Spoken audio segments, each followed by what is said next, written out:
Tag Team Championships tonight between American Alpha and the Wyatt family. Baron Corbin versus John Cena, Alexa Bliss, and Becky Lynch with a huge announcement. Dolph Ziggler goes crazy. And apparently WWE took a time machine into the future to see what Eva Marie looks like 30 years from now. All this, plus so much more, on Smackdown Live.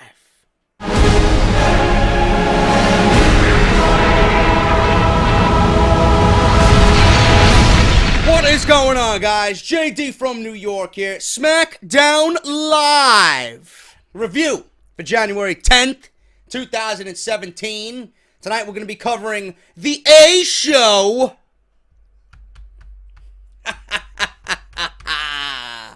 The A Show tonight, man. We don't need Stephanie McMahon, that fucking banshee who's hanging from Gotham City buildings. We don't need fucking Mick Foley and his goddamn fucking midlife crisis. What the fuck is going on over there, man?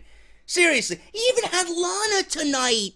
You had the ravishing Russian, Lana, come out and proclaim, oh, SmackDown Live's a great show. Hey, Mick, do you need a consultant to make Monday Night Raw better? Then Mick Foley tweets her back. He's like, well, the GM position might be open relatively soon. Maybe I should throw my fucking hat in there. I don't know. Anyway, I'm in some mood, man. I'm ready to go. All engines are fucking blaze here. I was eating these things. Look at this shit. Oh, JD, where's the review, man? Where's the review, bro? I'm eating these things. Let me get... this one's half eaten. Look, these rainbow cookies, man, from the Italian deli. Oh, my God.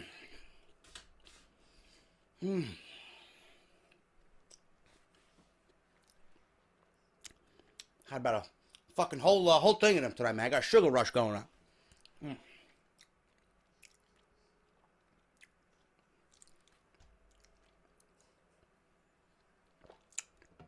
So good, man. They are so good. You guys don't know what you're missing out on, man. You gotta go to the Italian deli and ask for the fucking rainbow cookies, man. Fresh. Freshly baked.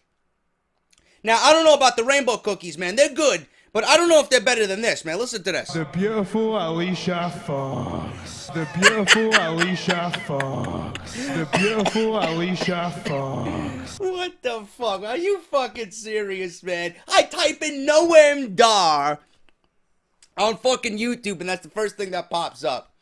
Unbelievable, man. All right, enough of the fun and games, man. Let me X this out. Jesus Christ, man. I'm trying to be a little bit more positive here after last night's fucking abomination. Seriously.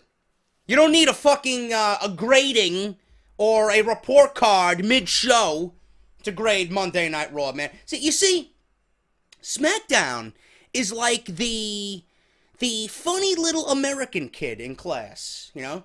He's not the brightest, he's not the smartest, he's not the dumbest, he's right in between, right? He's mediocre. He's like a B, B minus. There's a few A's sprinkled in there.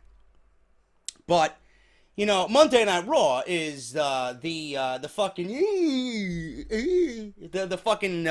the gargoyle in the back of the fucking class. The goon in the back of the class with the fucking four eyes. Who's gonna grow up to be a fucking virgin, pimply-faced, Mountain Dew inhaling, Dorito finger licking fucking asshole who sits by himself alone at lunchtime. He's got his little fucking applesauce there, right? He's got some fucking peanut butter and jelly sandwich with the fucking crusts cut off, because his mother pampers him like a fucking pussy, right? Peanut butter and jelly. He's gonna grow up to be Kevin Dunn. He's Kevin Dunn. He's the Kevin Dunn of his class. That's Monday Night Raw. Monday Night Raw. You see, the fucking American kid, though, in class, he's consistent. You know, he gets good grades. He's on time. That's SmackDown. Enough of the fucking analogies, man. SmackDown Live. SmackDown Live tonight. Starting off with the Ambrose Asylum, the new Intercontinental Champion. Ambrose walks into the ring. He's got the fucking cardboard there, written up and drawn up by a fucking kindergarten. It might have been the fucking goon in the back of the class who drew the fucking logo. You know, it looks like it was drawn by a fucking kindergarten student. He's got his Walmart-esque rug that cost fucking $2.99. He's got a fucking alligator head on a nightstand because they're in Louisiana. And, yeah, how stereotypical. And then The Miz comes out, and he confronts Dean Ambrose, okay? Before The Miz comes out, Ambrose proclaims himself to be in the Royal Rumble. I mean, am I the only one who feels this way about the Royal Rumble? I mean, they had 6 weeks to build for the Royal Rumble. You know, you could at least give me, especially with the lower end guys. You know, they're stacking this Rumble, which is great, and that's exactly what I want. The more stacked it is, the more unpredictable it's going to be. But for the lower end guys who are not as fortunate as a Rollins or an Ambrose or a Goldberg and an Undertaker, who can pretty much come out any day, any week that they want and say, yeah, I'm in the Rumble. That's what Ambrose did tonight. Yeah, I'm in the Rumble. It's like everybody's fucking waiting in line at the deli, trying to order a fucking sandwich at the same time. Yeah, bro, I'll take pastrami. I'll take some of those green peppers over there. I'll take some mozzarella, some spicy mustard on top of that, and toast the roll. Toast the roll for me, okay? And the pastrami, I don't want it too soggy, bro. Okay? You know, and not too much sauce. Or the juice, whatever the fuck they put on there. You know what I'm talking about, right? I'm in the Rumble. I'm next. This is what we do now? We just proclaim ourselves to be in the fucking Rumble? I mean, what happened to the qualifying matches? You know, give me a Curtis Axel or a Bo Dallas or, you know, pull Jack Swagger away from fucking catering. You know, the blueberries are of a great taste, Mr. Swagger. Now, I know you asked for mangoes, but they gave you blueberries. Why the fuck are you complaining? Blueberries are a great antioxidant. No. What the fuck are you talking about, man? You want fucking mangoes? Mangoes are out of season, bro. Who the fuck wants mango? Kiwi. Listen, bro, enough of your exotic fruits. Get the fuck off. Get off the Smackdown, you fucking asshole. Worrying about fucking kiwis and mangoes. Why don't you get in the ring and fucking perform? The fuck are they paying you for? Seriously. How many times can you look at Carmella's non-existent ass? Come on, bro. Doesn't it get boring? Jesus Christ. Anyway, where the fuck was I? Yeah, where are the fucking qualifying matches? I don't know. You know, work to get in the Rumble. You know, that's what I want. But not everybody needs to work to get in. You had 6 weeks to at least build some intrigue or some build. Everybody's proclaiming themselves to be in the Royal Rumble. I didn't know this was a thing. You know, or at least back in the day. You remember when they had that big fucking lottery thing that they spun? You know, the big gold thing, and people pull out a number. At least show me the guy pulling out his number, and he knows what number he is, and he's got to sit on it. Imagine someone pulling number 1 out. Obviously, you're not going to know till the day of the event. He pulls number 1 out. He's like, oh my God. He's got to sit with that on his fucking mind. You know? God damn it, I'm number 1 in the fucking Rumble. Give me some intrigue, bro. Something.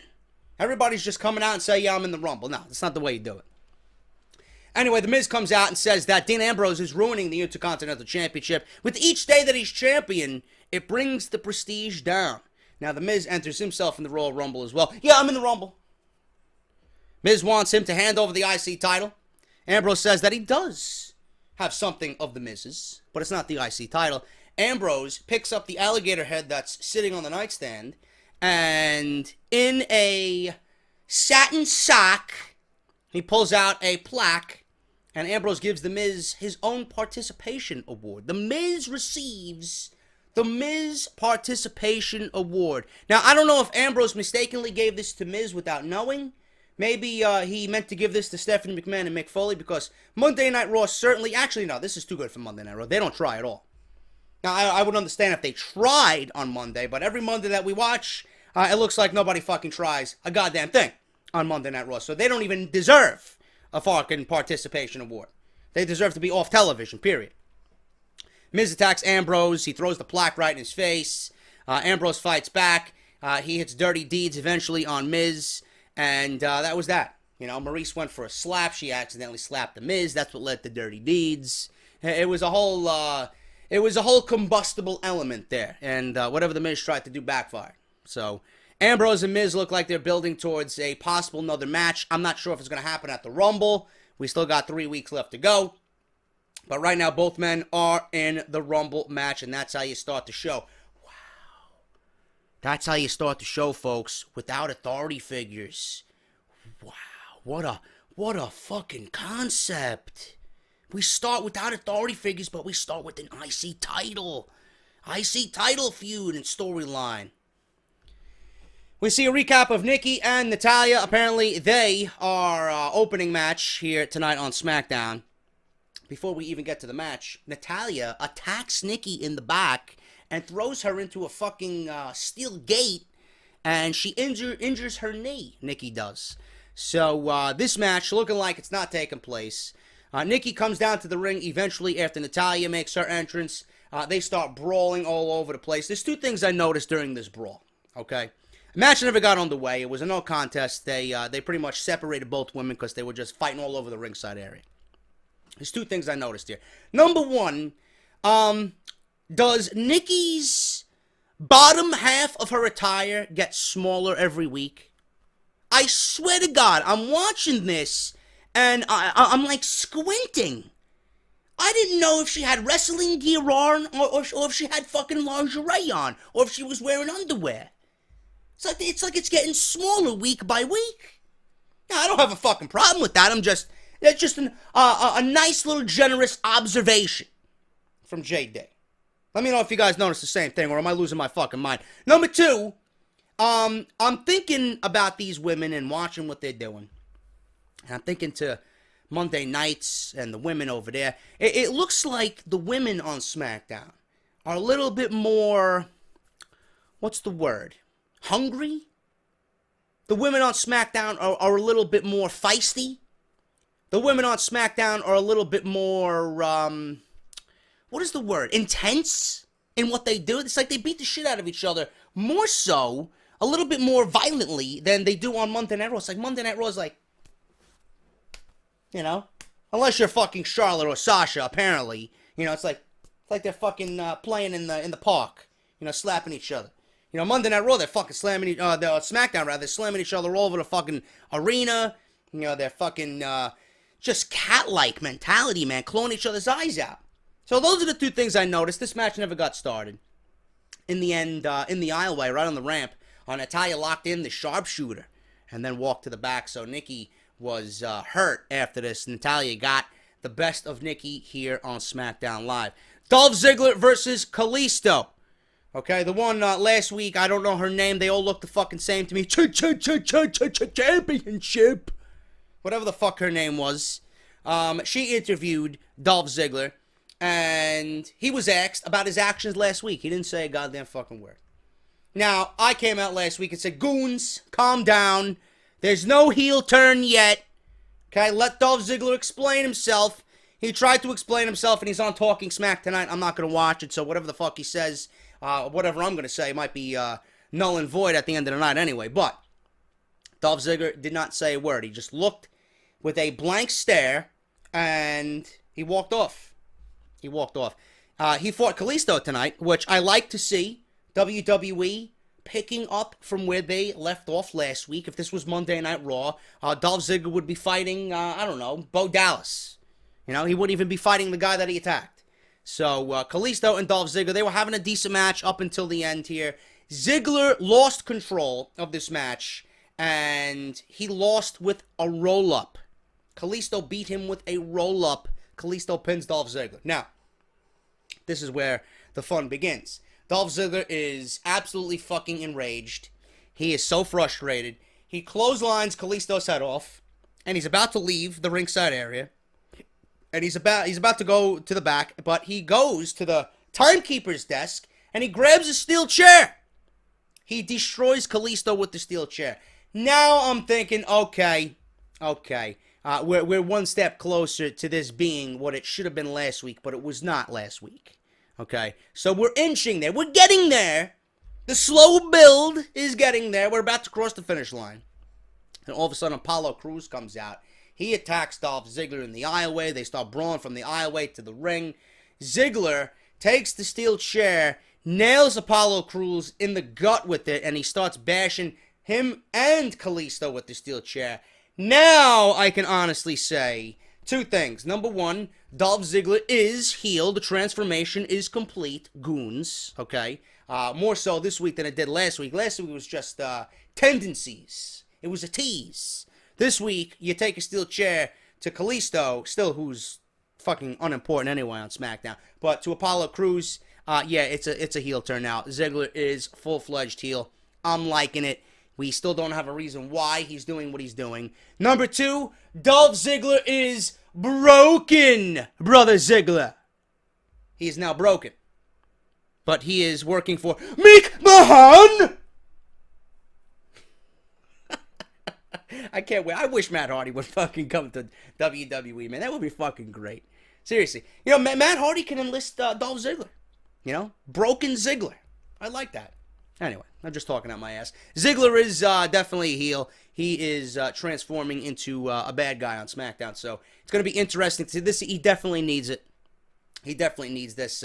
He was stale, boring, and right now that he hasn't said a goddamn word about why he's doing what he's doing, it's building intrigue, man. It's money, and Ziggler most definitely needed this change. It's not the most overwhelming thing, but it's a slight, subtle change that's going to get people, you know, that did not care about Ziggler to say, you know what, no, this guy's doing good things now, man. I'm gonna be interested to see where it goes. So Ziggler, full-fledged heel, attacked both Kalisto and Apollo Crews with a steel chair.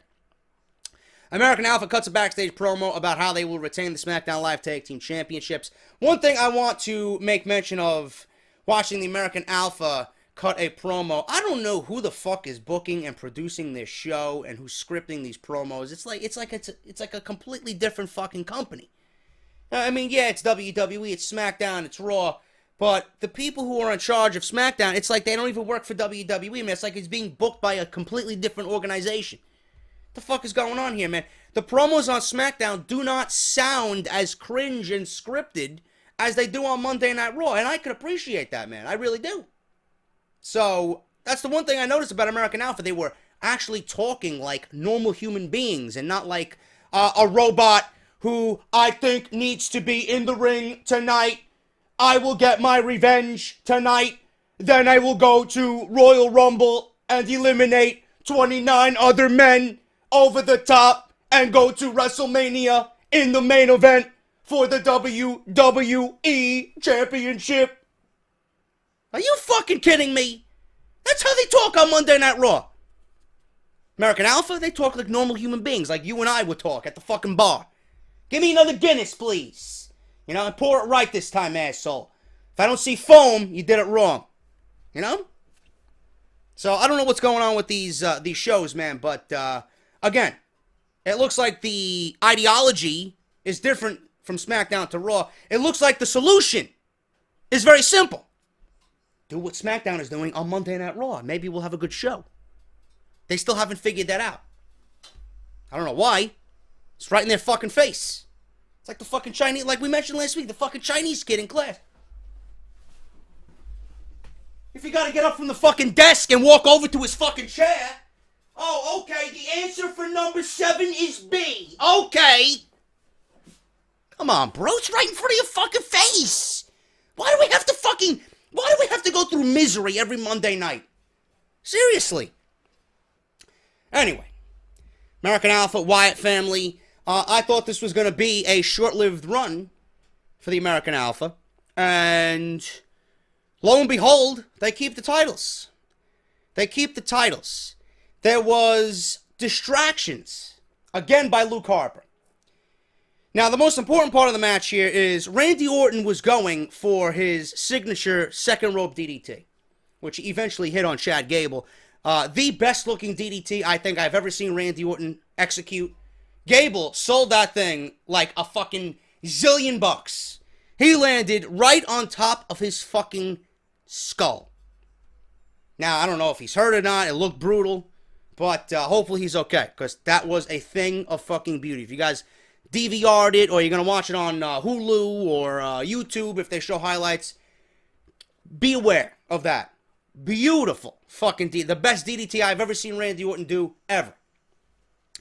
But as he was executing that, you know how the opponent, he kind of flings the opponent into the middle rope and then hangs him on the middle rope. At the same time he was about to do that, Luke Harper gets up on the apron for whatever fucking reason, and then he gets knocked off because the back end of Gable's feet that were about to be hung on the ropes knocked Harper off the apron. Now, Randy Orton hits the DDT, and he goes for the fucking cover, okay? And that distracted Orton. He went for a near fall, 1-2, he kicked out, okay? But Harper then gets on the apron again. And for whatever reason, I don't know why. It's like Randy Orton had the fucking match won. He was about to do the RKO. He was about to win the fucking titles back. Harper gets on the apron again after the fucking near fall. And he starts distracting the referee. This, in turn, distracts Randy Orton. Like, what the fuck are you doing, bro? Will you get off the fucking apron before I fucking knock your teeth out? So, behind the referee's back, we got Gable, who rolls up Orton for the win, and the American Alpha keep the Tag Team Championship. Now, post-match, Bray Wyatt is trying to get in between Harper and Orton. Okay, they're about to fight each other.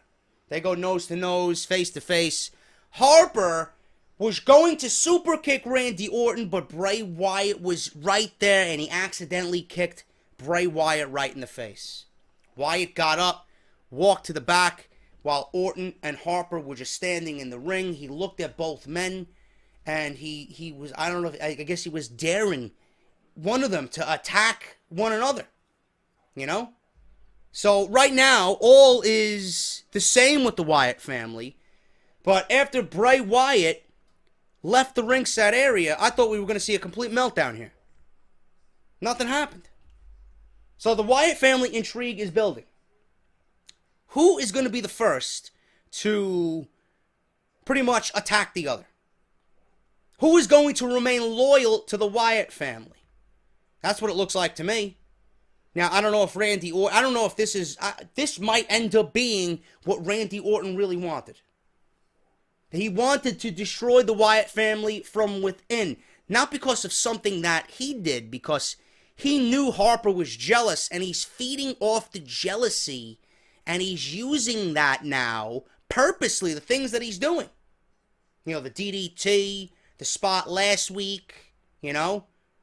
So, we don't know what's going on, man. Randy Orton might be using that jealousy that he's feeding off of Luke Harper, and he's destroying the Wyatt family from within, and he wants Luke Harper to fuck up. He wants Luke Harper to reach that point, that boiling point, to the point where he goes against the family, and he attacks a Wyatt, or he attacks Randy Orton himself, and Bray Wyatt sees this as him not being a part of the family, that he's betraying the family. I don't know, but I'm loving it, man. I think this is great.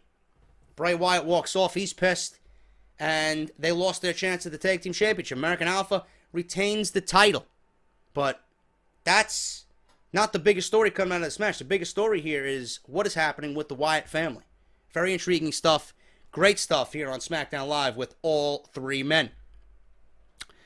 Backstage segment here. Becky Lynch was showing Daniel Bryan. La Luchadora and Alexa Bliss was dressed as La Luchadora last week.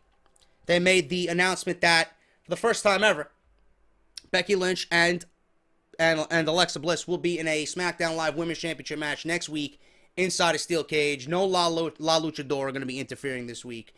So it's going to be a steel cage match. That's the way it should have been booked. That's the way Charlotte and Sasha should have been booked, in a regular steel cage match, not a fucking Hell in a Cell. You went from kindergarten all the way to fucking high school.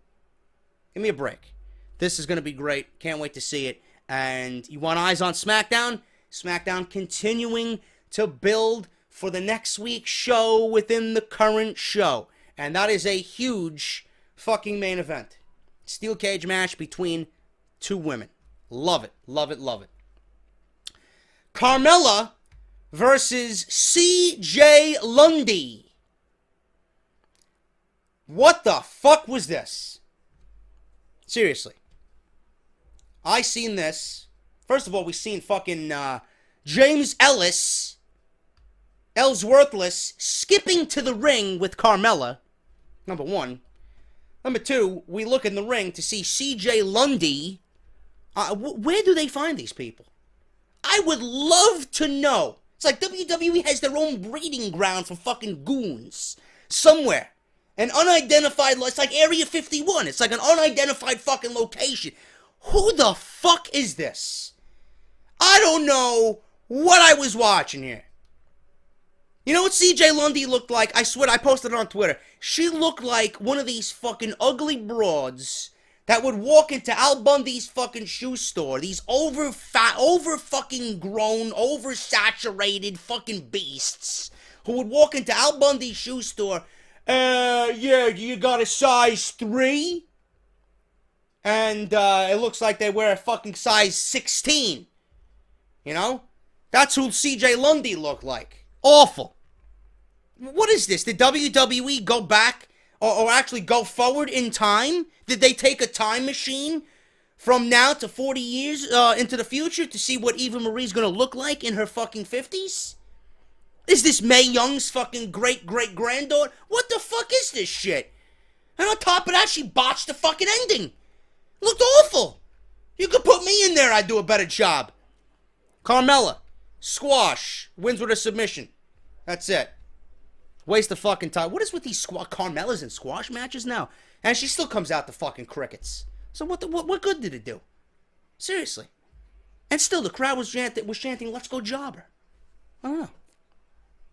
Anyway, main event here. Before the main event, Corbin cut a great backstage promo. He's getting better by the weeks. I'm telling you right now, Corbin is getting better by the weeks, man.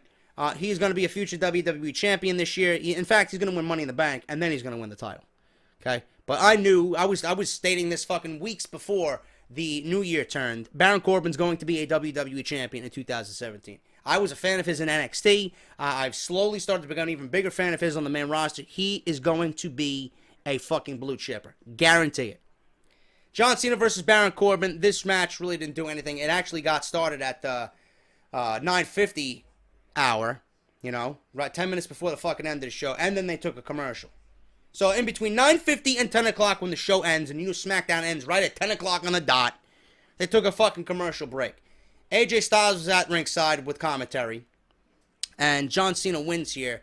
He does his typical moves, does the fucking 5-knuckle shuffle, he does his AA, he hits the AA for the win, 1, 2, 3. Cena beats Baron Corbin. Baron Corbin, you know, there was glimpses of him looking dominant. You know, they played up the whole fact that John Cena, you know, this is his first match back in a few months. Ring rust. You know, as the match went on, Corbin was looking a little bit more dominant. JBL made mention that Corbin pretty much has been building momentum and that he's been built for this.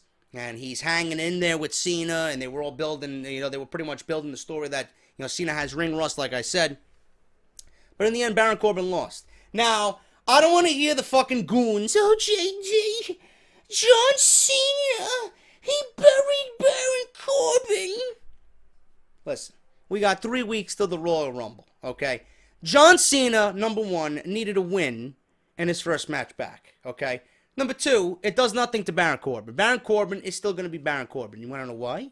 Because Baron Corbin is being built as a no bullshit type motherfucker. You think Baron Corbin's going to come out and just take a loss from John Cena? You don't think he's going to try and exact revenge in a tag team match or, you know, a backstage attack or a promo? He's going to come out and fucking just attack just because Baron Corbin's a fucking a badass and a tough guy. Now, Baron Corbin's going to get his shots in on John Cena. Don't worry about it. Cena is going into a match with AJ Styles. That's the most important thing. Cena can't be losing. Because if Cena loses, then that's going to give AJ Styles the overwhelming odds. You gotta have both men even into the fucking match. You can't have one looking stronger than the other, okay? This is not Monday Night Raw. So, Baron Corbin will exact his revenge. I expected better from the main event. I wish it would have went a little bit longer, but we got what we got, man. I'm not going to complain. I do believe Baron Corbin's going to come out and exact some type of revenge before the Royal Rumble. Maybe we get a tag team match. I don't know. But John Cena gets his win tonight on SmackDown. First match back in a few months. He beats Baron Corbin clean with the AA, and that was SmackDown. They went off the air with Cena and Styles. Styles standing on the announce desk holding the WWE Championship up, and John Cena on the ropes staring each other down to close the show. And that was SmackDown. Very, very enjoyable show. Very consistent as the weeks have been for SmackDown. And again, week in and week out, doesn't matter if they win in the ratings or not, man. They are proving to you that the formula that they are using on SmackDown is the winning formula right now. And Monday Night Raw is not doing what needs to be done, man. All they need to do is look at what SmackDown is doing when you got superstars wanting to be on SmackDown, when you got superstars saying SmackDown's a great show. How come Monday Night Raw's not doing this? How come Foley's not doing that? Come on, man. It's not blind. People are not blind. It's not fucking rocket science. SmackDown is the better show. Clearly, SmackDown is the better show for various reasons. And yes, being 2 hours is a big reason for that. But again, all I ask for, they don't have to be blowaway shows, man. As long as you are consistent and building storylines and making sense of things and building your talent, I am okay with it. Monday Night Raw is not doing any of those things. So SmackDown, again, consistent. Great show. Can't wait for the Steel Cage match next week between Becky and Alexa Bliss. That is your SmackDown review. Thank you guys so much. If you enjoyed the review, if you laughed, if you were humored by my fucking antics, hit that thumbs up, man. Greatly appreciate it. PayPal Rumble, if you guys want to enter the first ever inaugural PayPal Rumble for Off The Script. Link is at the top of the description. $10 entry free. You can win any t-shirt on my Barbershop Window online shop. We are an official partner with Barbershop Window. You can win any t-shirt on there. I think right now, the way I see it, we're close to 40 entries. So I think I'm going to be giving away either 3 or 4 t-shirts, man. We got to see what goes on, how many more entries we get. We got 2.5 weeks till the Rumble. Make sure you guys enter if you guys want to win t-shirts. And I'm giving away 2 Funko Pop, man. A Kevin Owens and an Eve Marie Funko Pop, plus other prizes as well. So make sure you guys enter that. That's PayPal Rumble for Off The Script. The link is right down in the description. All you need to do is enter. $10 entry fee. Make sure you guys keep it right here on the channel this weekend. I will be covering the UK tournament. I don't know when, being that the fucking Eastern time here for the showing of the UK tournament is going to be 3 a.m. I'll be sleeping. I'm not going to be staying up to watch the fucking tournament at 3 a.m., man. I'll cover it when I wake up that morning. But I will be covering, nonetheless, the UK tournament right here, both days, Saturday and Sunday, until we crown a new champion right here on my channel. Off The Script Extra is going to be going live tomorrow morning at 11 a.m. News on Broken Matt Hardy, news on Paige, news on WrestleMania 34, news on Dolph Ziggler, news on CM Punk. Got Off The Script Extra coming with a few minor stories that aren't going to make Off The Script this weekend. And also, please follow me on Twitter, at JD from NY206. Subscribe to the YouTube channel if you have not done so already. And if you missed my Monday Night Raw review, which you guys are calling my funniest review of all time, make sure you guys check that out right in the video. I'll leave you an annotation. I'm JD. Like I said, hit that thumbs up, and I will see you guys tomorrow for Out of Nowhere, Off The Script Extra. Thursday, Lucha Underground and NXT review. And then Friday, Off The Script, episode 152. Until then, I am JD. I'll see you guys later.